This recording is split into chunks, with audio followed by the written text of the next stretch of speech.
La secuestró, abusó de ella y la tiró al río tras limpiar la sangre con sus manos. Por fin fue declarado culpable el asesino de Athena Strand. Todo sobre su trágico caso. Hola, yo soy Claudia y hoy en los comentarios escribimos justicia para Athena Presley Monroe Strand. Estamos aquí para honrar su memoria, dar luz a su historia y que su nombre jamás sea olvidado. Tenía 7 años. Se llamaba Athena Presley Monroe Strand. Nació el 23 de mayo de 2015 en Oklahoma. Era una niñita llena de vida, de curiosidad, de risa. I adored Athena. She was so much fun. She was a free spirit. She loved drawing. She loved to write. She loved to color. She was just your typical, 7-year-old little girl that just loved life. What did you say to Athena when she left for school that day? Leaving school that day? I gave her a hug, and I told her, I love you, and we will have a better day tomorrow. Did you have it tomorrow? I did not. What was going on in your class? How did that affect your class for those 2 days with her missing? It was very hard. A lot of kids, some knew that something was not right, but everyone knew she was not there. I was still having to count her absent. A lot of kids, you could tell their anxiety, like they were worried. They knew something was wrong. Her desk was empty. But it was a very hard 2 days in the classroom. You go back to school Monday? Yes. How do you go back to school on Monday after that? Because I knew that the rest of my class needed their teacher. And they needed someone to love them and support them and help them walk through this. Sus seres queridos la describían como la más feliz y amada, una pequeña con el corazón tan grande como su madre. My name is Maitland Gandy. I'm better known as the mother of Athena Presley Monroe Strand. How many days before she was murdered was this supposed to take? 4 days. You remember the last thing you said to Athena? I told her that I loved her and that I would see her on Friday. We had a quick drop off because her daddy was going to take them to the Christmas lights that night. So it's not the goodbye that I would have wanted. Let me ask you, from the time she was born until the last time you saw her, how would you describe her as a child? She was the perfect mixture of me and Jacob. She loved to wear her pretty princess dresses, but at the same time, she would play in the dirt in those same pretty princess dresses. And she was free, and she was wild, and she was bright, and she was loving. She wanted to be loved and to give love, and that's it. Any doubts at all that you or Jacob or your family in Oklahoma or his family here in Texas absolutely loved Athena? There is no doubt whatsoever that every single person that has ever met Athena, besides maybe one, absolutely loved Athena. Is that the kid on the bus? It's actually the defendant in this case. I would like to think that he doesn't love her. El 27 de noviembre de 2022, su mamá Maitland la abrazó por última vez en una gasolinera en Bowie, Texas. Le dijo que la amaba y que la vería el viernes. Ese abrazo, en una estación de gasolina, entre el frío de noviembre, fue su despedida. No el adiós que una madre hubiera querido, pero fue el último. El miércoles 30 de noviembre de 2022, Athena estaba en la propiedad de su papá Jacob Strand, en Paradise, Texas, un pequeño pueblo al noroeste de Fort Worth. Se suponía que debía estar separando ropa en un cobertizo y haciendo los deberes de su familia, porque era un miércoles normal, un miércoles de noviembre que olía a cena y árbol de Navidad por llegar. Ese mismo día, una caja de Walmart llegó a su puerta. Adentro, muñecas Barbie de la colección. Tú puedes ser lo que quieras, compradas como regalo de Navidad para ella.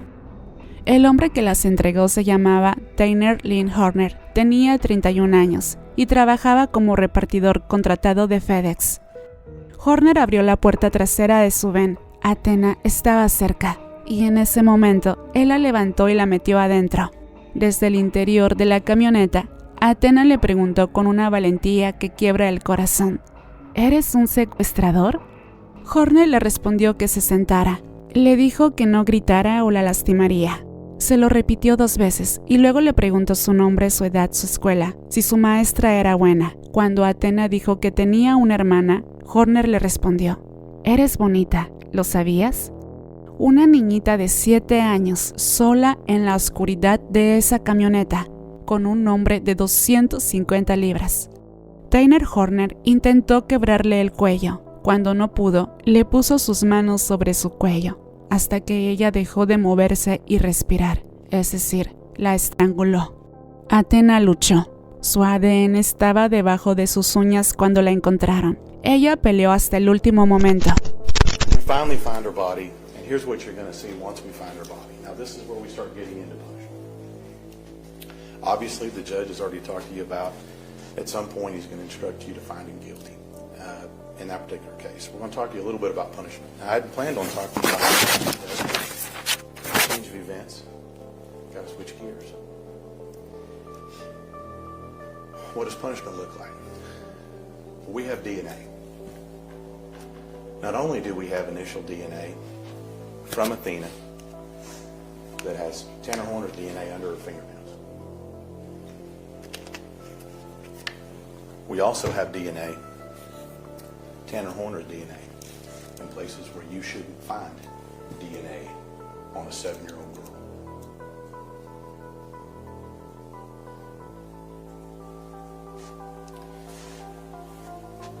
We're going to take you back in time. We're going to show you what Tanner Horner did to prepare for this, covering up the camera, setting this up. And he was there 24 hours before on the same road at a different house with a different girl. It looks eerily similar to what you're going to see in the penis video the night before. Again, preparation, planning. Okay, so let's talk a little bit about what you may see in this particular case. We're going to show you the whole video, and we're going to show you how he did it, because I think that's important. It's an hour. It's not 5 minutes. It's an hour. And it's not just one time that he's trying to kill her. It's over and over and over again. You can hear the banging in the truck. You can hear the screams. This is what's coming. It didn't happen fast.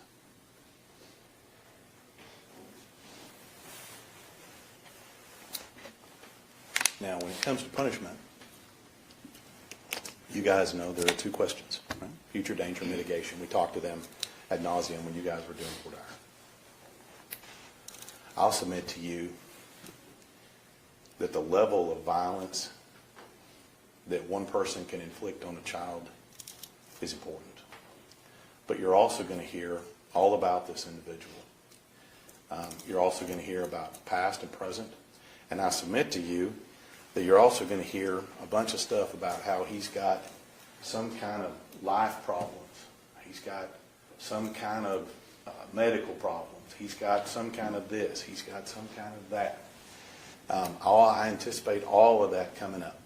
I anticipate a long line of experts rolled up in here telling you just about how problematic this guy is. That's what's to be expected. It's all an excuse. Okay? It's all an excuse for somebody who's done this. So I submit to you, when we get to that, it's going to take a little bit. We're going to try to streamline it as much as we can. Okay? But it's important. I'm going to leave you to this. When we talk to people about Athena, I told you in the beginning they have to talk about her in the past tense, which is very sad. Remember why we have to talk about it in the past tense. Today, about a month away, a little more than a month away from Athena's birthday, she would have been 11.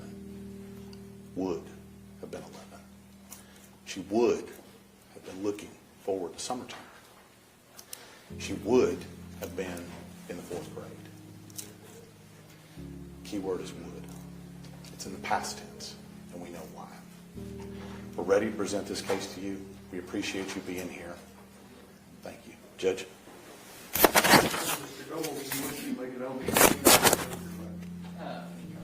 Después, Corner se detuvo en una gasolinera, sacó papel de cocina y un spray limpiador.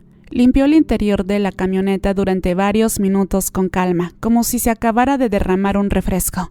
Luego se encendió un cigarrillo y llamó a su supervisor. Le dijo que había vomitado en el camión y que lo había limpiado. Le dijo que le asignaran la misma camioneta al día siguiente.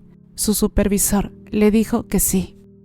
Esa noche, la madrastra de Athena, Ashley, llamó al 911. Había buscado a Athena por toda la propiedad pensando que estaba escondida. Se emitió una alerta Amber. Durante 48 horas, cientos de personas buscaron a esa niñita. El 2 de diciembre de 2022, el cuerpo de Athena fue encontrado en el agua, en el cruce conocido como Bobos Crossing, a unos 15 kilómetros de su casa. Estaba boca arriba en el río.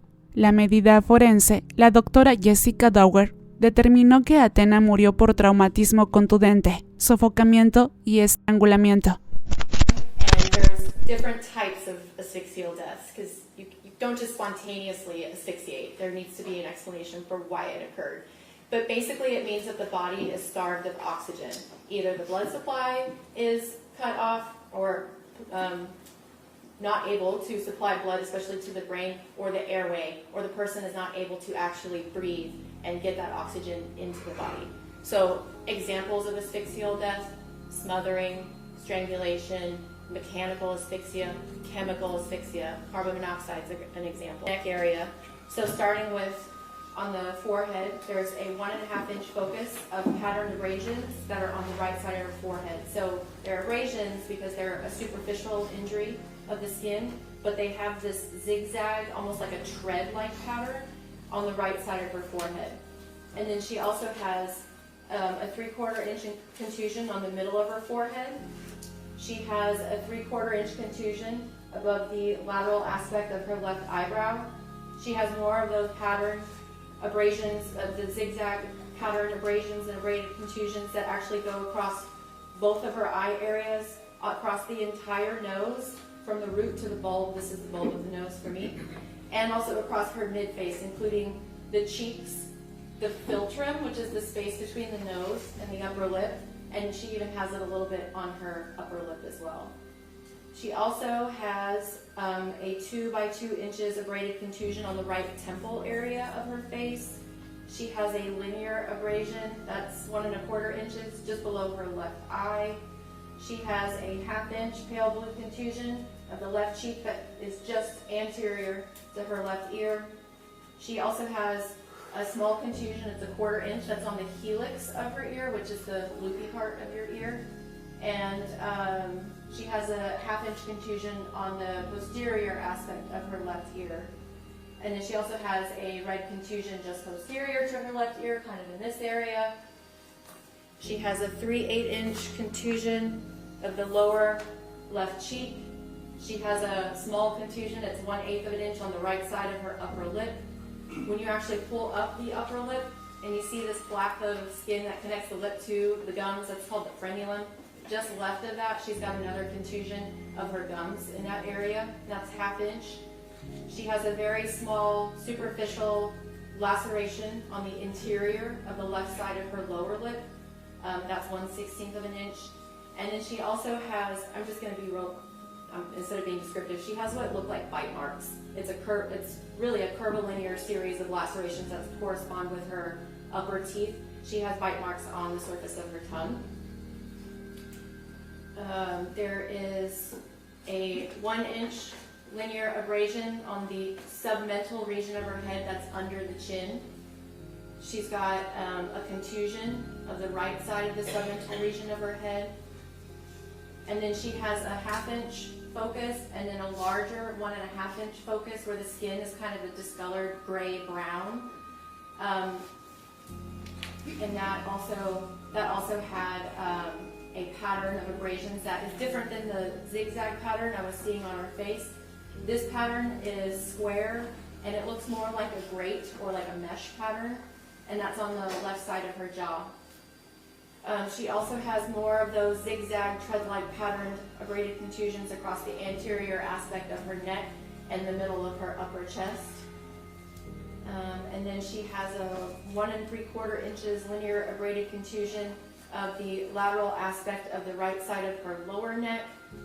And then on the back of her neck, she has a little focus. It's a 3/8 inch abraded contusion, but there's more of those floor reticular hemorrhages that you can even see on the back of her neck. All right. That's a whole lot. Yes, sir. Was there any area on her head, neck, shoulders, face, back of her head, top of her head, back of her back, top of her chest, shoulders that did not have some evidence of injuries? All of those areas had injury. And can you render an opinion as to whether those came from one blow or more than one blow? No, that would be indicative of multiple impact. And I don't know if you took the time to go through and count how many times that she would have had to be impacted to have the kind of injuries that you saw. That you have. Cuando le preguntaron si la niñita había sufrido, la doctora respondió, sí, creo que sí sufrió. I stopped breathing and I started to black out as I heard Ashley screaming. I knew it was him.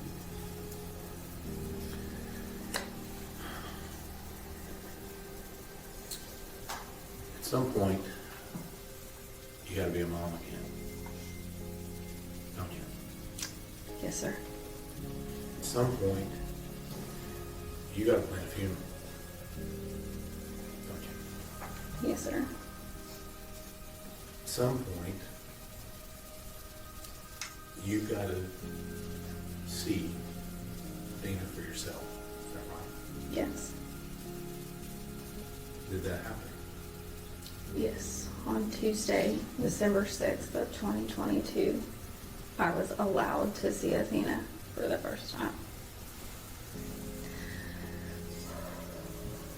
I went in about an hour before I'd actually told Jacob to show up because I didn't know what she would look like and I didn't know how bad it would be.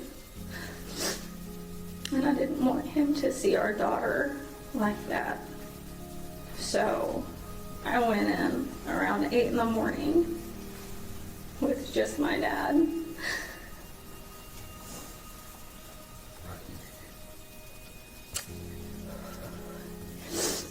And her ears are messed up. And she had incision lines. And her chin was scraped up. And so we put her in a hospital gown because I didn't have clothes for her. And she was naked. And I searched her body looking for any reason that that wasn't my baby. And then we did her makeup so Jacob wouldn't have to see the discoloration and how bad it was.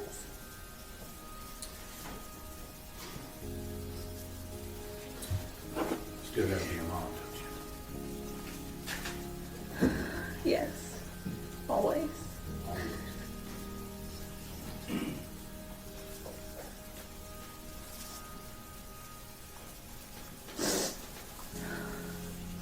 I'm gonna make a guess that Athena didn't stay in that little gown very long, did she? No, she did not. It wasn't pretty enough. Tell me what mom does to go fix that. Well, I wasn't from Wise County. I didn't know where to go or what to do, and I couldn't sleep. So I wandered around Walmart until I found a few dresses to pick from, and I wanted to make sure that she was just, when I got to her, she was so cold, and she didn't like the cold. So I wanted to make sure that she was dressed. So I picked out clothes. I picked out socks and panties and shoes and leggings and dresses. And I wanted to make sure she had one of her bows. So I got her some bows. It's pretty consistent. Horner fue arrestado ese mismo día, después de que las cámaras de seguridad lo rastrearon. Confesó. Dijo que la había herido con la camioneta por accidente, que ella no estaba herida de gravedad, pero que sintió pánico porque tenía miedo de que le dijera a su papá. Pero era mentira. El fiscal del caso dijo en el juicio que la única verdad que Horner le dijo a la policía fue que le quitó la vida a esa niñita. Todo lo demás fue una mentira sobre otra mentira. Because I had to cover up handprint bruises around my daughter's neck. And because she no longer has a voice. And I want people to know that she's not just some story. She's not just some number. She's not just some picture you see in a headline. She was loved. She is loved. And she is missed. And she was real. And she had a life. And she wanted to live. And no one can take that from her. Not a single person can take that from her. And I will be her face, and I will be her voice, and I will make sure that every person in this world knows that she was loved and that she wanted to live. And we want her in our lives. El 7 de abril de 2026, 3 años y medio después del crimen, Horner se declaró culpable de asesinato capital y secuestro agravado justo cuando su juicio estaba a punto de comenzar. Hoy, un jurado decide si Horner muere en la cámara de ejecución o pasa el resto de su vida en prisión. El objeto que nadie puede olvidar en este caso son las muñecas Barbies de la colección. Tú puedes ser lo que quieras. Eran el regalo Navidad de Athena. Llegaron a su puerta ese mismo día. Ella nunca las abrió. Athena Monroe Strand tenía toda una vida por delante, sueños que no llegaron a tener nombre, un viernes con su mamá que nunca llegó.